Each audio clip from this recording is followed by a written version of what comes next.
This is your sleepless god. I know. I've been a little bit itchy.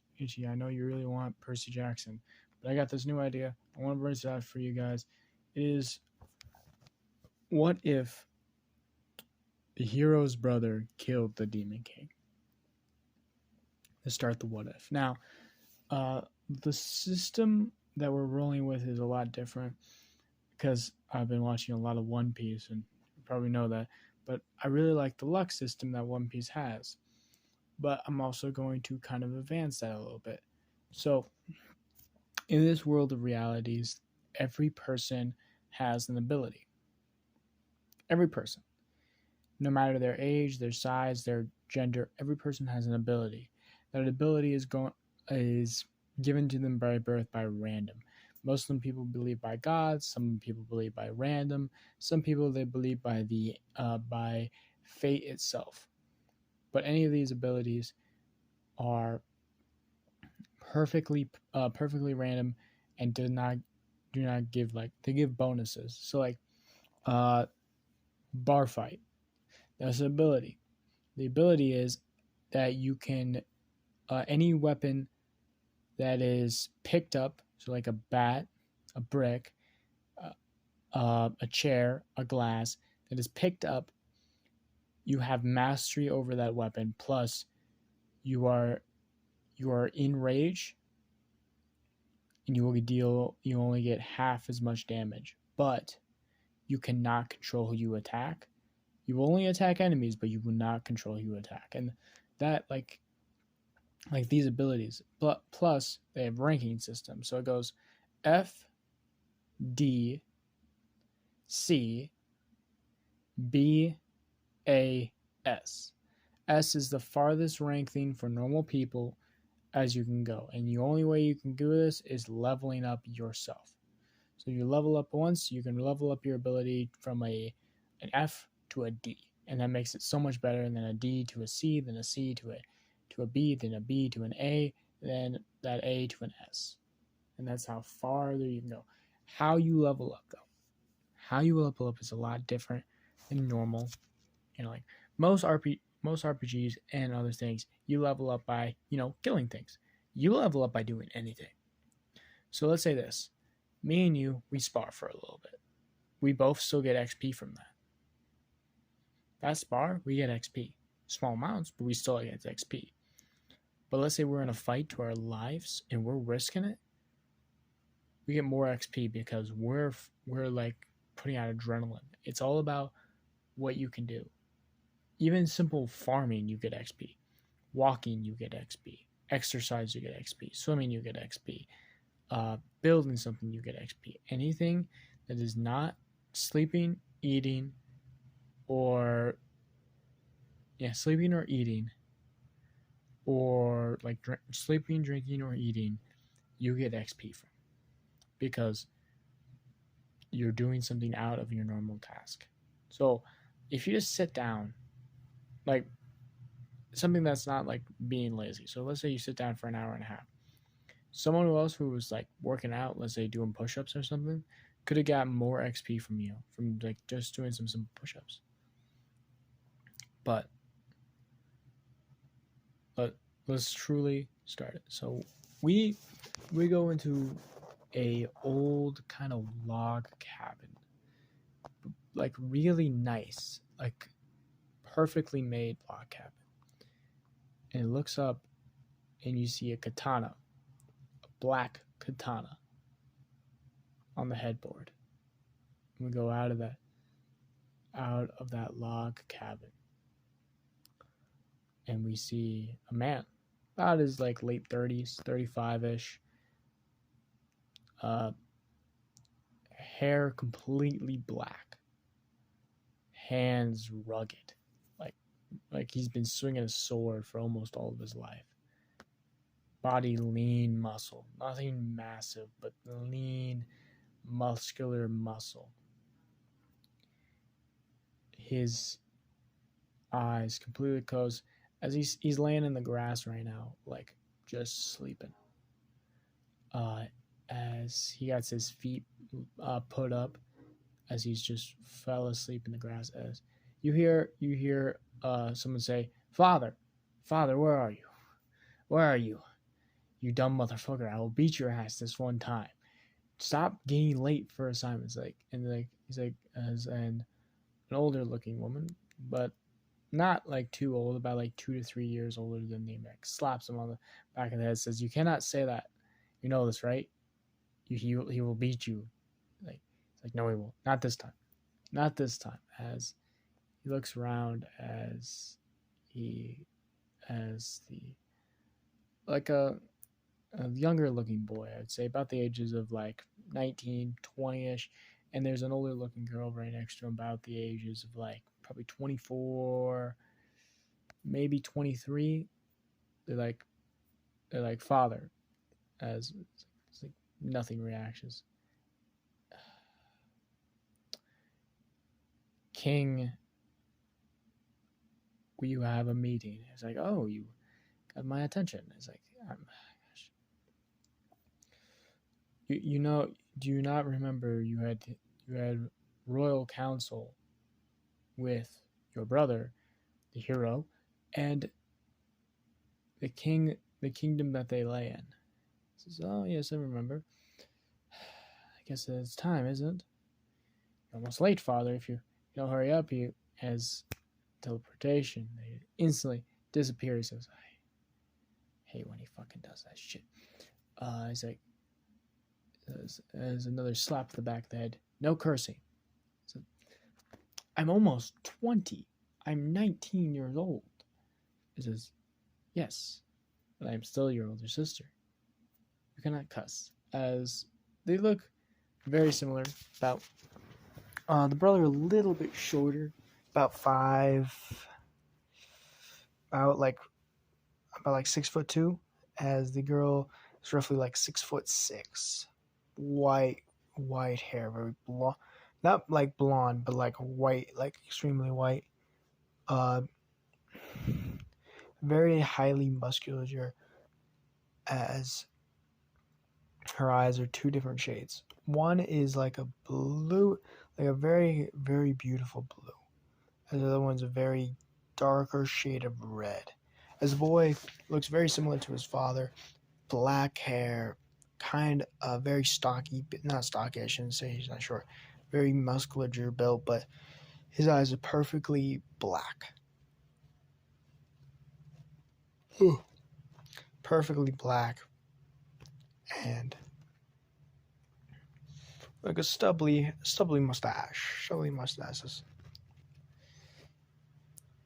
The kingdom that they come into is the kingdom of Elbas, the kingdom of demons. Now, let's talk about how this kingdom was built. As the long ago, before even this country or this time was ever made, there was a demon king army and a demon king that wanted to rule the country that the hero laid in. Because if you kill all the people of the hero can never come back. At least that was the strategy. The hero's brother, Edward, but most of them just call him the Ripper, had a special ability of himself. See, because being born a hero, being able to pick up a legendary weapon, gives him abilities of his own. Edward was never born with any ability of his own, so he never had an ability, aka like we talked about before, like Drunken Rage or something like that. What he did have was Snatch, an ability where if he looked at a person for long enough, he could take their ability, and it would be one rank lower than if they would have it. So let's say he'd take their ability and it was a C rank. He would have it as a D rank, and he would level it up to get it back to an A rank or an S rank. He fought the Demon King army to their bloody end. He fought until his bones gave out. He fought until everything gave up and his body ripped apart. And he fought the Demon King and ripped him apart as well. At the end, they bowed to him and called him king. He built this place something new, something greater. 20 years has passed since that day, and he has basically ruled this place as king. As he comes into the meeting room 5 minutes early, King and the hero, Arthur. Azrael. I think that's a cool name. Azrael is sitting at the two chairs. As he sits down in his chair, as a couple of the kings and queens walk in as they having the meeting. The meeting of the capital. The meeting of the capital is very similar to a lot of meetings that the U.S. and others people have. They talk about trade and like the economy, and they decide which one they should be good for their people by the kings and queens. And because of the hero here, mostly because he's a very, very resolute figure of the people and everything else.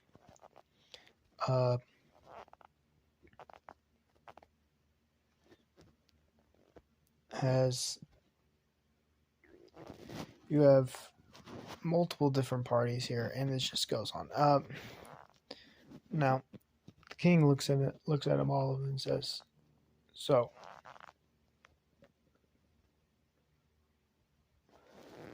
trade agreements, what you need?" As all of them kind of look up and says, "I do not want to waste my time wasting away with the stuff. I know what we're going to talk about, but first thing first, trade agreements. I know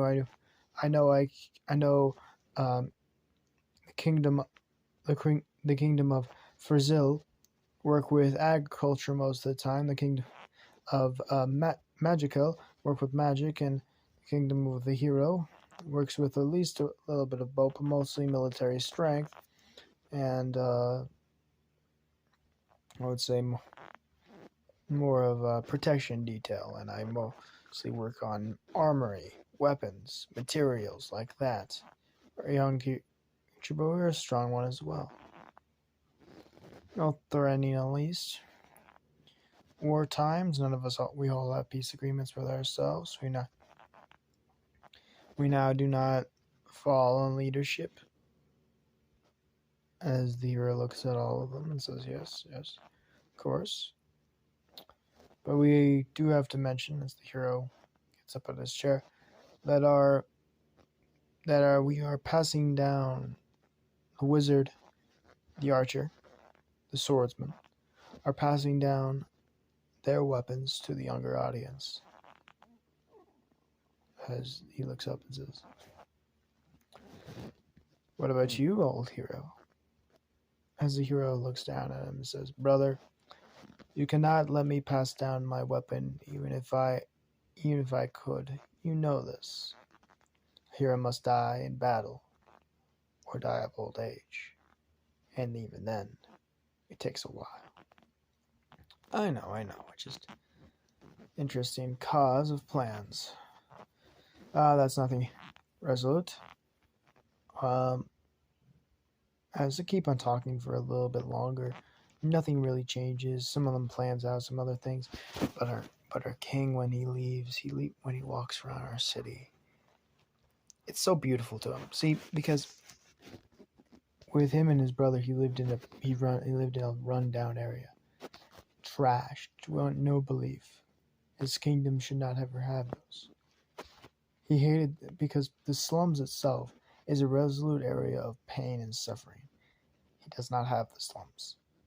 He only has people that can live in homes. Because even if they can't afford a home themselves, they should be able to have a house they can live in and survive. He walks around the buildings himself.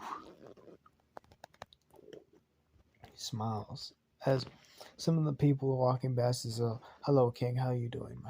As fine as well.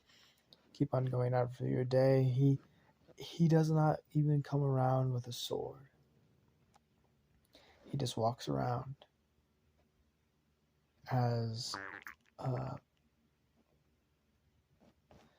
uh, he sees his wife, a beautiful looking woman, 7'2", masculinely muscular with reddish skin like horns poking out with really long pointy ears. He walks up and he stealthily walks up. As she's with the customers that right now, can I have one of these biscuits, please? Of course. As he hands him a biscuit and he says, that would be 2 copper. Thank you very much. Right, it passes over. Thank you very much. It says,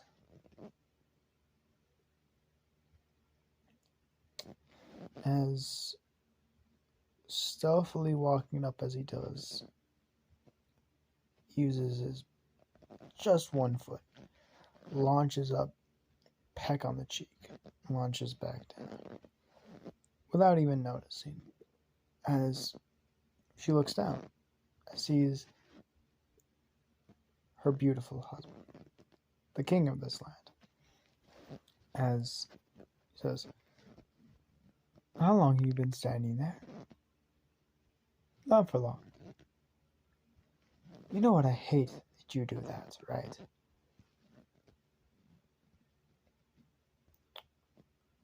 "Well, you might hate it, but it's necessary." Necessary for who, honey?" "Myself." As she picks him up, hugging him, says, as he's like 3 inches off the ground with ease. He's like, "You know that this is a little bit weird, right?" He says, as she drops him down and says, "You say that every time I pick you up, honey." He says, "I know, but still." As they kind of walk along the trail, she's using her massive cart as weapons are being made, materials are getting used, as they're holding hands. As this is where we're going to end it off. I hope you guys like this video. I know it's something like new and not something I'm always going to do, but something I'm kind of passionate about, interested into what I can do, and hope I see you guys later. Goodbye.